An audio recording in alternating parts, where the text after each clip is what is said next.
Mr. President. The senator from Pennsylvania. Thank you, Mr. President. I want to thank my colleague from Oregon for bringing the passion and the determination that he brings to his work, especially when it comes to health care.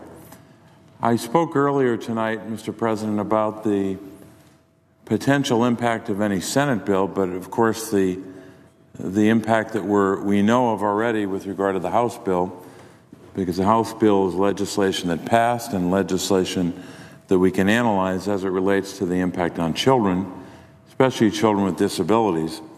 Of course, when it comes to health care generally, but in particular Medicaid and what Medicaid provides to children, we know the impact nationwide. I know just from my home state of Pennsylvania, we have 1.1 million children that are covered by Medicaid. So I'm very concerned about any effort that would undermine or ultimately extinguish the ability of Americans, and especially children, to have the benefit of Medicaid expansion, but of course the Medicaid program itself.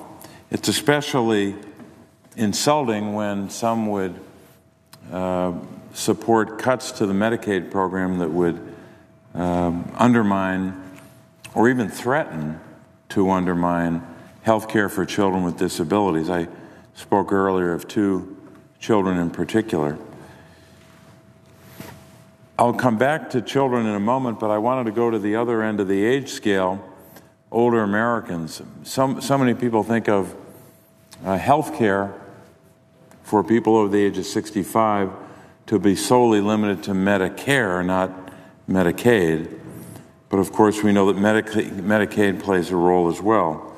One of the parts of our health care infrastructure that may not be as well known is the impact that Medicaid has on supporting aging older adults, in particular with regard to supports and services. We know that Medicaid is critical to supporting aging older adults, providing them dignity and choice as they age. Medicaid covers long-term care, or I should say long-term services and supports for low-income older adults and adults with disabilities, including nursing home and home and community-based programs. Generally, health insurance does not cover long-term supports and service costs. Medicare coverage for those services can be limited, and private long-term care insurance is unaffordable for many Americans. So spending on long-term supports and services for older citizens accounts for almost 2/3 of all Medicaid spending. I said Medicaid, not Medicare. A lot of people don't know that we spend that much in terms of long-term supports and services. To give this perspective, these numbers, in 2016, the median annual cost for a year of home health aid services was over $46,000 for home health aid services. The median cost for a semi-private room at a nursing facility was $82,000, a much greater cost. So we know the impact of those numbers. About 1/3 of people turning 65 will require nursing home care at some point during their life. So these are big costs, and we have to make sure that as we move forward, we can provide this kind of care for aging adults. 3/4 of nursing home residents will eventually be covered by Medicaid. So if you're going to a nursing home and you spend down, the only option for you in most instances is Medicaid. We know that just in about a 1-year time frame between July of 15 and June of 16, in Pennsylvania, 123,000 Pennsylvanians aged 55 and older, not 65, 55 and older, received long-term care or long-term supports and services through Medicaid. One group, about 80,000 Pennsylvanians, received those long-term supports and services at a nursing home. Another group, about 50,000 Pennsylvanians 55 and older, received Medicaid home and community-based services. So lots of numbers there, lots of data.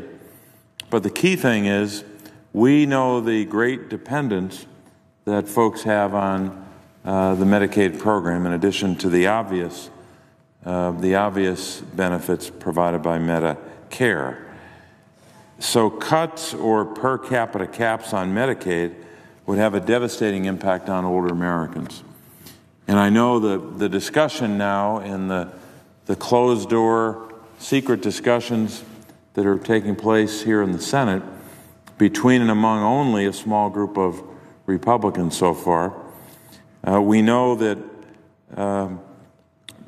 those kinds of discussions are taking place. What will they do with regard to Medicaid? Will they cut it outright, or will they put a per capita cap on it, or will they send it back to the states and tell the governors and state legislatures who have to balance their budget, it's up to you to provide most of the Medicaid services the federal government's getting out of that business, or at least transferring substantial responsibility to the states. So we have to be vigilant about that and make sure that we do everything we can to put the interests and the priority of the interests of older citizens and the priority of taking care of them at the front of the agenda. We know that research also shows that Medicaid dollars plays a role in supporting a lot of good-paying jobs in a state like Pennsylvania.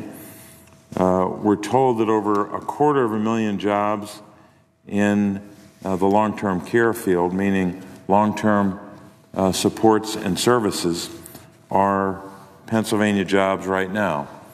And so any change there could have an adverse job impact.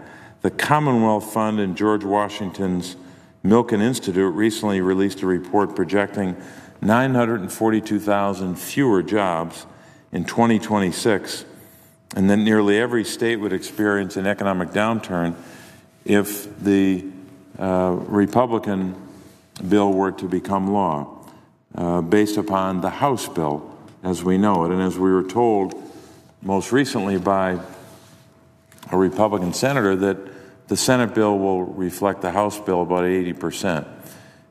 So we have a sense of the outlines of the Senate bill, if not all the details yet. In Pennsylvania, this same report by George Washington and George Washington University's Milken Institute said that just in Pennsylvania, the job impact would be 85,000 fewer jobs by 2026. And of those 85,000, more than 50,000, more than 52,000 of those jobs would be healthcare jobs that would be lost if the Republican bill were to be enacted into law. So we get a sense of the job impact, get a sense of the healthcare impact when it comes to cuts to Medicaid that are substantial. And as we know, the Congressional Budget Office told us that in the decade, were the House bill to be enacted into law, in that decade, 14 million folks on Medicaid would lose their coverage. That's on page 17 of the CBO report. When we look at it by county in Pennsylvania, you can see the impact in this age category of 55 and up. For example, Allegheny County, our second largest county by population, over 10,000 Pennsylvanians over the age of 55 receive care in a nursing home or at a home because of Medicaid. That generated nearly $360 million in payments to providers in the county. Huge impact, in addition to the impact on the care that people would receive. I won't go through every county, of course, but just to give you a sense of it, Cambria County, a much smaller county by way of population, where Johnstown is in the southwestern corner of our state, 1,100 individuals in Cambria County age 55 and older receive care in a nursing home or at home because of Medicaid. That's about a $36 million impact on that county. My home county, Lackawanna County, where Scranton is located, 2,500 Pennsylvanians over the age of 55 receiving nursing home care or home care because of Medicaid, a $96 million impact just in Lackawanna County. So I won't go through all the counties, but you can see the impact on both care and jobs when it comes to the impact of Medicaid on long-term care supports and services. We talked earlier about, as I mentioned, about Medicaid and the impact on children. I don't think it's been at all clear until recently the reach and the scope of Medicaid when it comes to children. 40% of every child in the country is covered by Medicaid. I mentioned earlier tonight, I'll say it again, 60% of all children with disabilities ranging from autism to traumatic brain injury, and a lot of disabilities on that list in between. 60% of children with disabilities rely upon Medicaid. I said that the Republican plan, at a minimum, at the bare minimum, should guarantee that every child with a disability who has Medicaid coverage today would in fact have that coverage going forward for whatever time they need it. Because that's, I think, part of who we are as a country. When a child has a disability that is so substantial in terms of the impact on that child and his or her family, and they have Medicaid, nothing the United States Senate should do should undermine that in any way. I would hope at a minimum that our Republican colleagues would ensure that. I think it's insulting to even create doubt or uncertainty or create any degree of anxiety for a family to have to watch this proceeding or watch this bill proceed, either the House bill that was passed or the Senate bill which is in formation right now. For any family who has the benefit of Medicaid and has a child with a disability to in any way be anxious or uncertain because of what might happen here, I think is an insult to them, and I think it's an insult to our values as Americans. We're a great country. We can make sure that children with disabilities who have the benefit that comes from the early periodic screening and diagnosis, the preventative care, the quality care that comes from the services provided by Medicaid for kids with disabilities. We're a great country. We can pay for that and still be a growing economy, still have the greatest military in the world, still have the strongest GDP in the world. We can do all of that and still take care of those children. But some, I guess, believe that the only way to prosperity is to say, well, we have to substantially cut back on Medicaid to the point where 14 million Americans lose their coverage over 10 years, but we still at the same time have to give tax cuts to the very wealthy. One estimate showed that the original House bill, the one that didn't get a vote, but was substantially similar to the one that did get a vote, that first bill gave to 400 Americans a tax cut of some $7 million each. Why? How does that make the country stronger when you're cutting back on Medicaid and giving gross, substantial tax cuts to people who already are worth hundreds of millions of dollars, or maybe even billions of dollars? I don't see how that moves the country forward to shortchange folks on Medicaid, especially if it were to adversely impact a child with a disability. So we mentioned all of those impacts, but I think it's especially devastating when it gets down to an individual family. I talked earlier about Rowan Simpson, whose mom wrote to me months ago, and I had the chance to meet Rowan and his mom and dad just last week for the first time in person.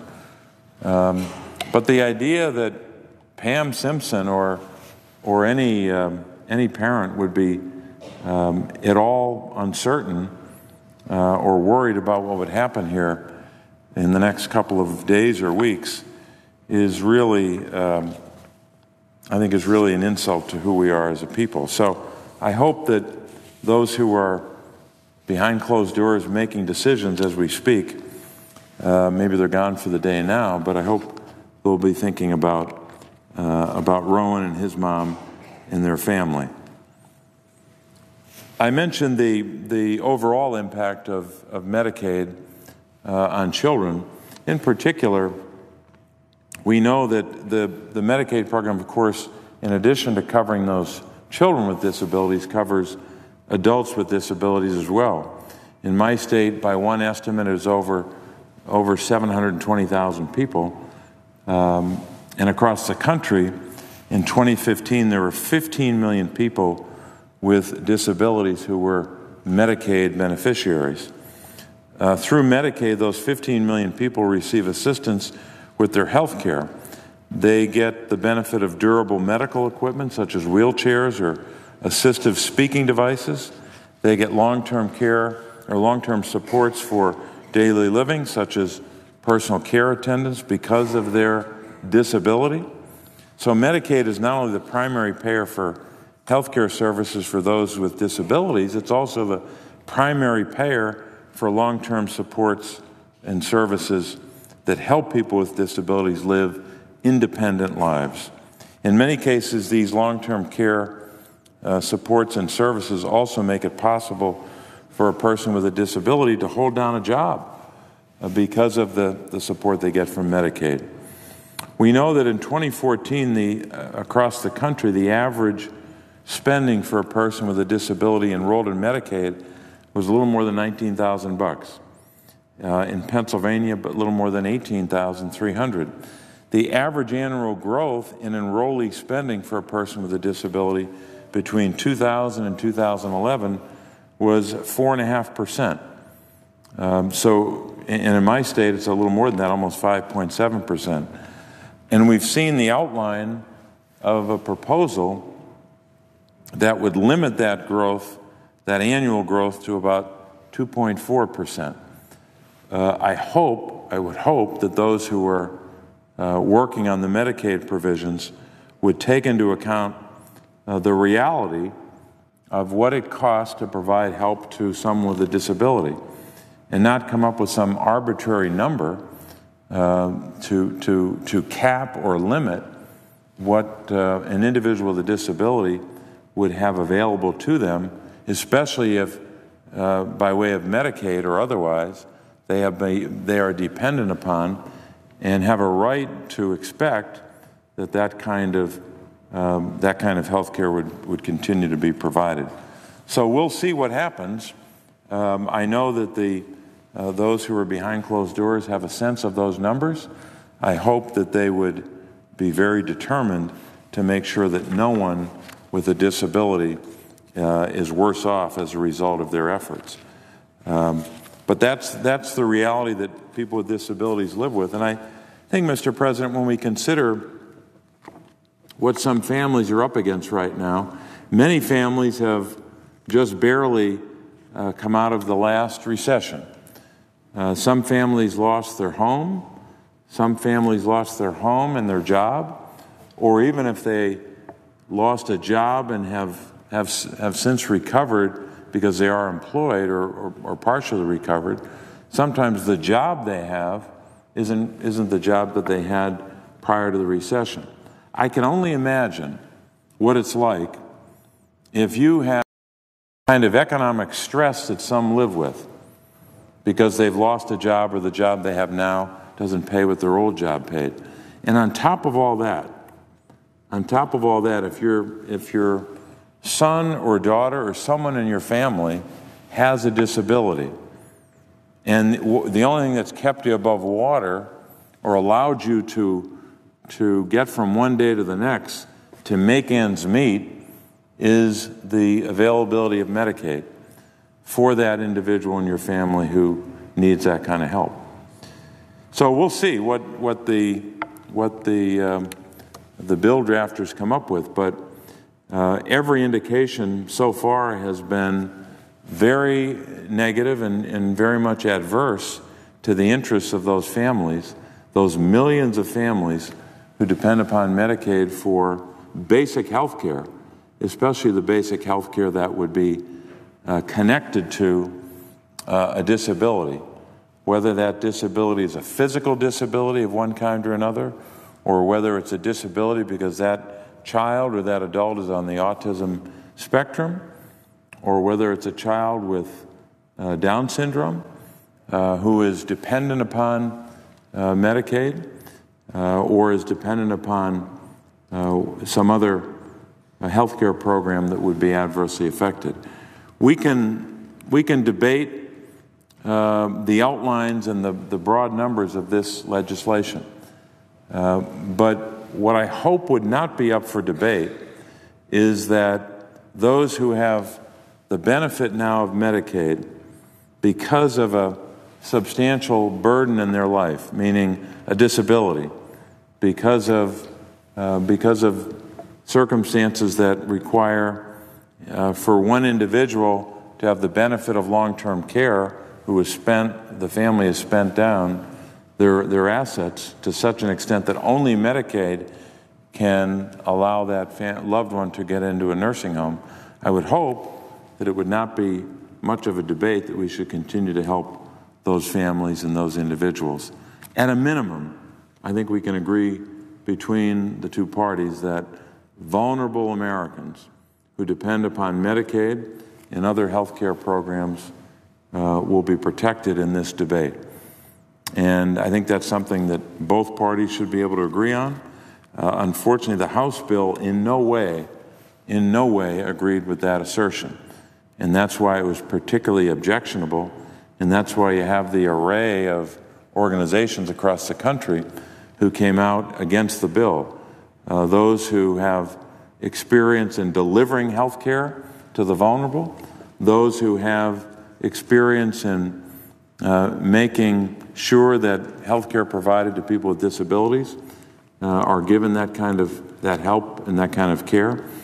And if the Senate bill is substantially similar to the House bill, those with disabilities will be substantially and adversely, and I'm afraid irreversibly impacted to such an extent that we wouldn't be the same country we are today if those individuals lost their health care and lost the benefit of those health care services.